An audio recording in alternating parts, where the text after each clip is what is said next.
Okay, so this is a thing that I have not had any input from Sebastian or RPG to do. I just started thinking about the game and the cases, and I just ended up going with another corkboard. So instead of the last time I went with Miss Olive Green, I did like why was she the bad guy? This time I was trying to do kind of like a similar thing with Male Strongheart, but because we already knew what he was, we already like have a pretty good idea that he's going to be the main bad guy. So I ended up with a different angle, which is what I believe is going to be the end game of the final stage, like what is going to happen in the last chapter. And so this will just be instead of us playing the game and just going to the final chapter, I'm going to try to guess everything at first. So I'm going to start with part 1, the poisons. First things first, the original case and the first culprit, Josiah Brett. A study of poisons from the Empire of Britain found guilty of the murder of Mr. John H. Wilson. Josiah Brett was around 2 extremely deadly poisons, curare and the prototype, both with very specific effects and, most importantly, both very hard for an untrained eye to discern. Keep this in mind, for they will be important later.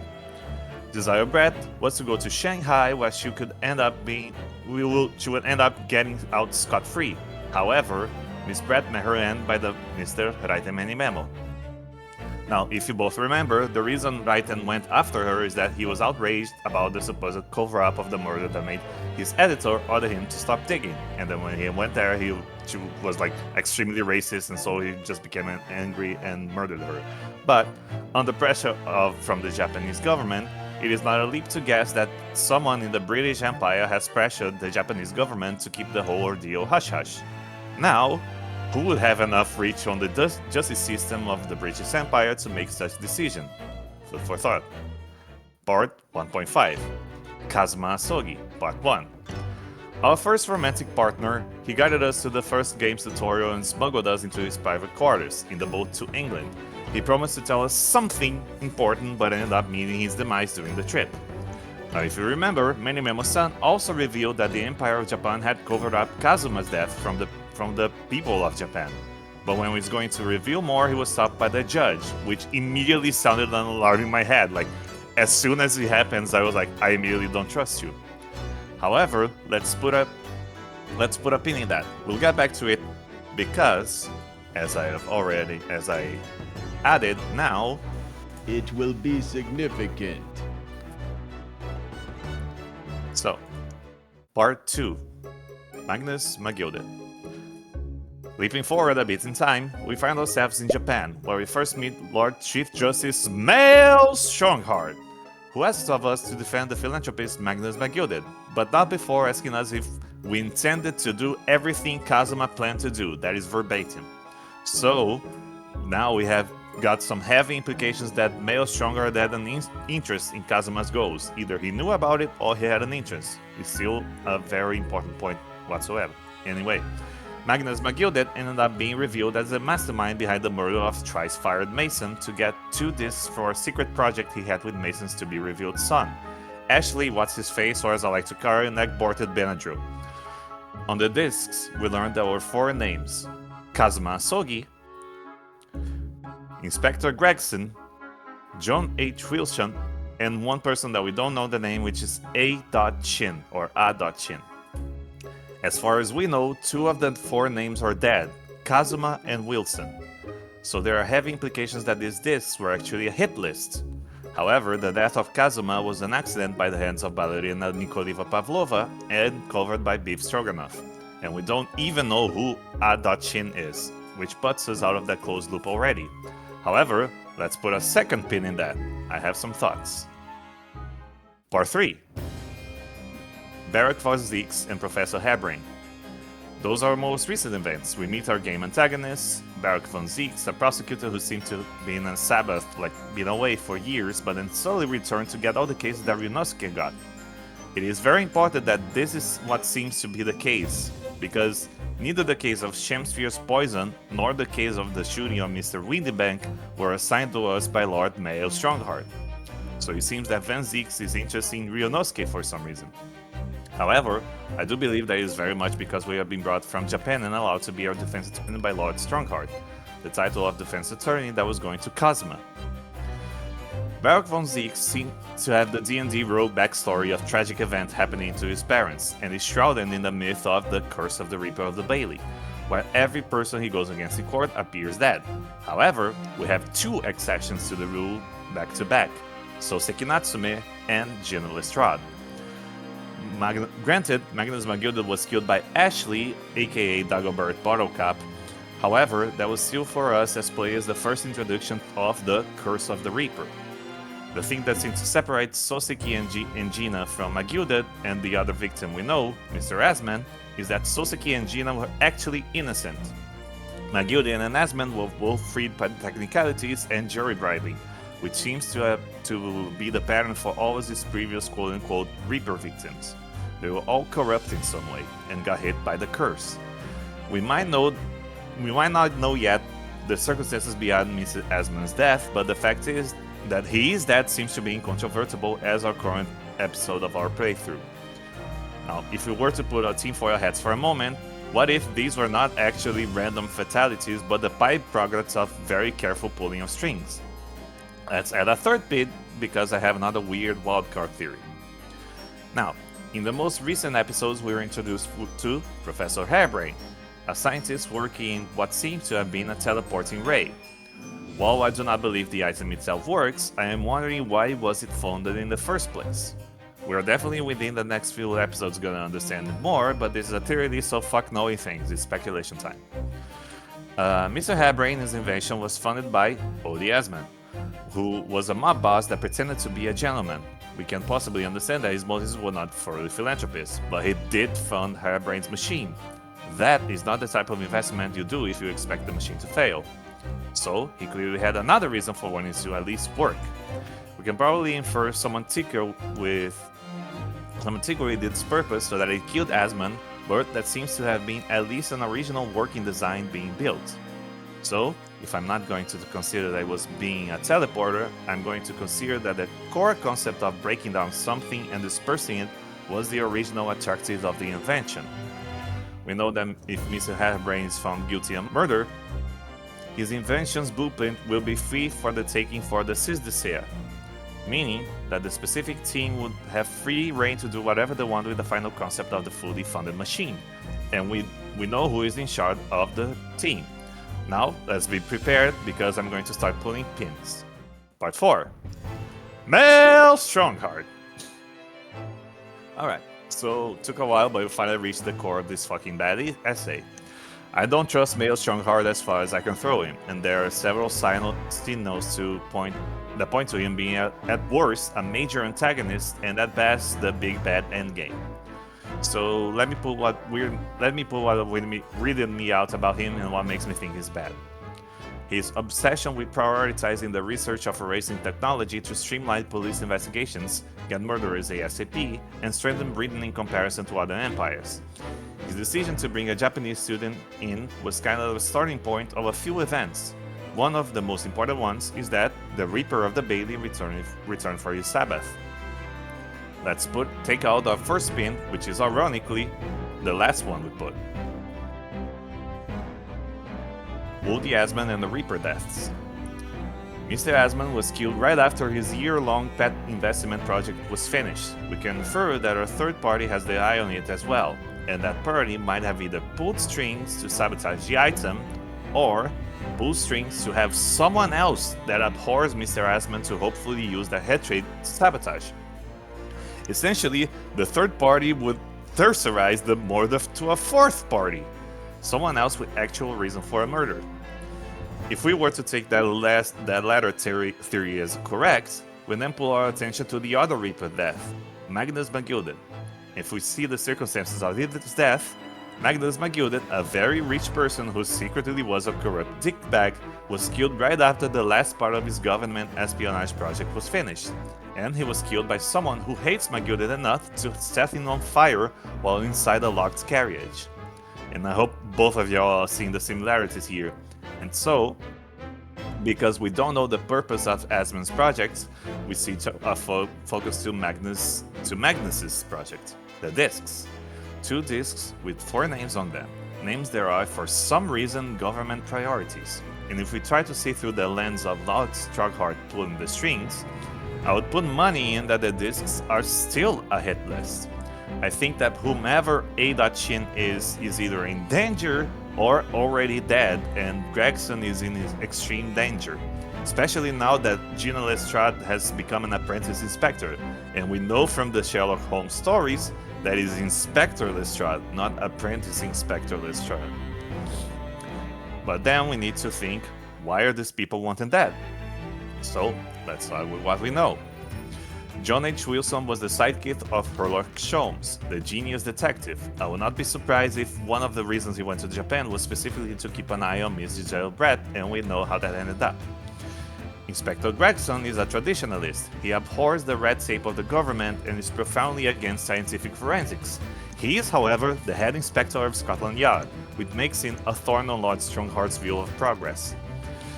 Kazuma Asogi was a young upstart from a foreign country that had his mind set in improving his own country's justice system, and hated Japan's subservience to English sovereignty. Something that would empower the empire is a threat to Strongheart's very own. For A-Shin, I shall pull my second pin and reveal my wildcard theory.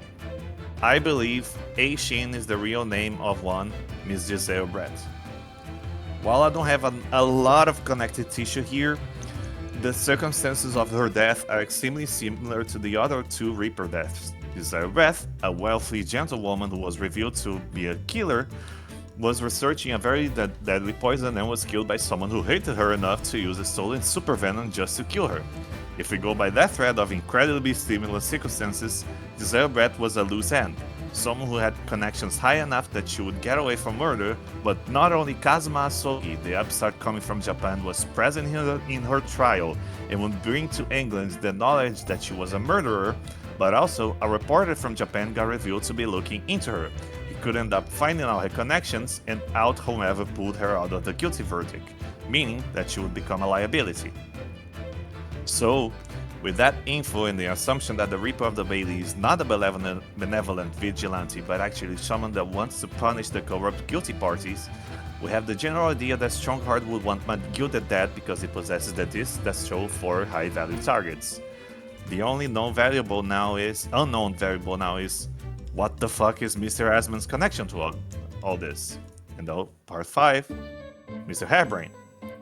So my leading theory that brings out the Flimsrundufer, which is the machine that Mr. Harebrained has made, the dishwasher. I'm imagining that should Strongheart want that machine for any reason is because there is something about the concept of that machine that would be attractive to him.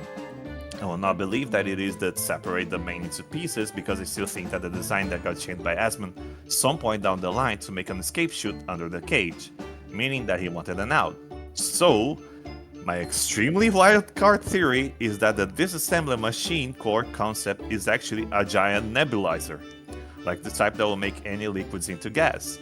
And so, we turn our heads to the worst type of liquid that we have seen before that could be used in that plane. Miss Giselle Brett's poisons. Building up on that theory, I believe that Strongheart wants the disassembler to essentially make a giant poison claw machine.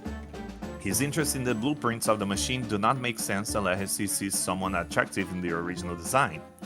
His obsession with efficiency means that should he want to have lots of people killed very quickly, he'll probably love the most efficient way to do it in a large scale.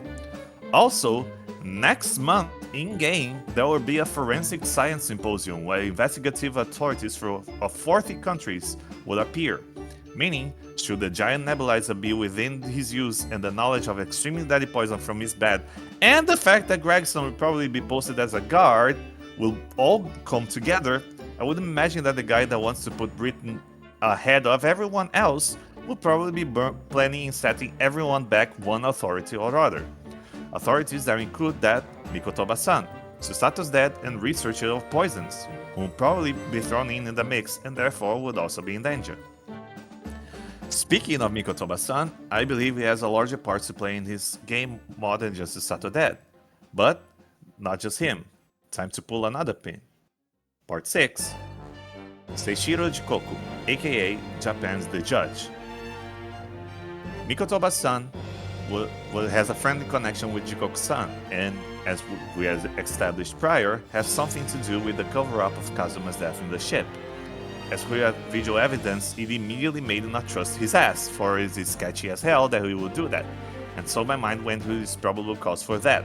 My first thought was that because the Empire of Japan was subservient to Britain, that the cover-up was some sort of way of avoiding an international incident. However, that does not make sense because Kazuma was not killed in Britain. He was killed in international waters by a Russian ballerina, meaning that there is no political reason for the judge to cover up for Britain. And that was simmering in my head until recently doing a session of literal child thoughts that it finally dawned on me the perfect answer. Kazuma Asogi Part 2.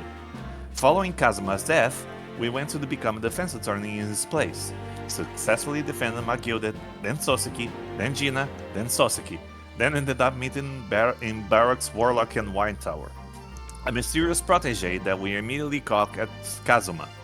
And so, with the knowledge that Asogi is non-death and the fact that he was brought in by request of Lord Strongheart himself, I now have two master theories. Theory number 1, the favorite story trope of what happens when a character hits his head real hard. Kazuma has amnesia.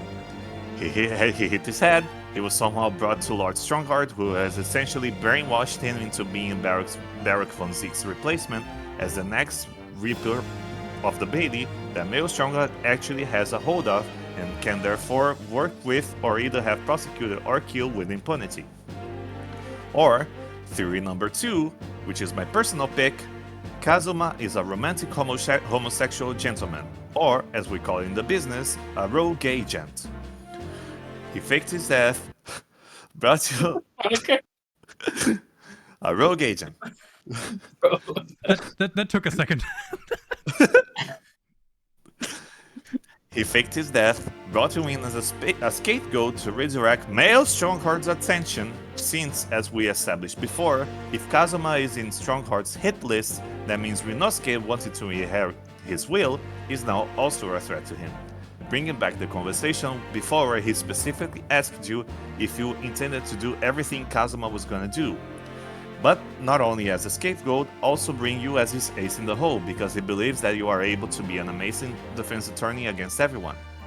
I'm imagining that he had an inkling that Maelstrom is a piece of shit, and so talked with Jikoku-san and Mr. Mikotoba about his plan. He smuggled you in as his failsafe and main chess piece, faked his death, got himself a new identity, went to Lord Strongheart as basically a double-agent as Baroque von Zeke's protege, and, if my theory is correct, is very likely to be our rival prosecutor in the final trial with us defending Lord Van Zeeks himself. But he's either using him as a bait to either bring Strongheart himself out to the playing field or bring out the mysterious owner of the B color, which I'm only gonna name B for the sake of boring name conventions. And so, part 6.2. The collar. The collar is an item that I understand the least, and so I have two basic theories about it. A. Mr. could be a fake name for his real Baskerville Moriarty themed name, but I have absolutely nothing for it. So I'm taking B, which is, I believe that B, the owner of the B collar, is the real identity of the Reaper of the Bailey. Someone so feared that even Shums doesn't want you talking about it because it puts Ryunosuke and Susato in danger. And so, this comes to my conclusion, which is, ultimately, this is where I stand. Male Strongheart is planning a terrorist attack on the leading forensic authorities of the world as a way to thrust Britain's political power forward by setting everyone else's back. And for that, he needs to have the full ownership of the Flimsum de Fleur. He will probably state some murder, hopefully not, but also very likely Gregson, which will put Van Zeeks on the podium. Kazuma will make his move as lead prosecutor against him, Ryunosuke will defend him, and we will have to end the trial before Strongheart has the chance to order B to release the gas and kill all the leading forensic scientists. And so, that is my current theory. that there is going to be an attempt of terrorist attack by Mel Shongard using B as his literal attack dog against the lead forensic authorities in the event that is going to happen next month, because this month the big event is already happening. We already have a case, and there is one case left, so there is only one big event left. Quick correction, there's 2 cases left. Shit.